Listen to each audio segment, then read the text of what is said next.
আপনারা যে দেখছেন এটি হচ্ছে বারুইপাড়া উপজেলার ঘোষবাড়ির দুর্গা মন্দির বা ঠাকুর দালানের সামনের অংশ। তৎকালীন জমিদার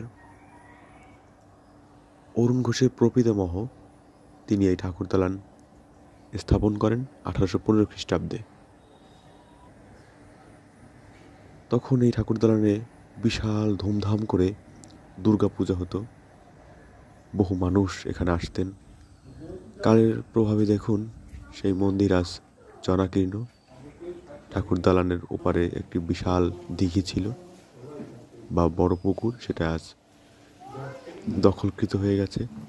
ঠাকুর দালানের অবস্থা উপর থেকে ছাদ খসে পড়েছে, তাও এখানকার কারুকাজ অসাধারণ। দেখুন কি চমৎকার সেই কাজ। কালের প্রভাবে সব কিছুই ক্ষয়ে যায়, তা এটি তার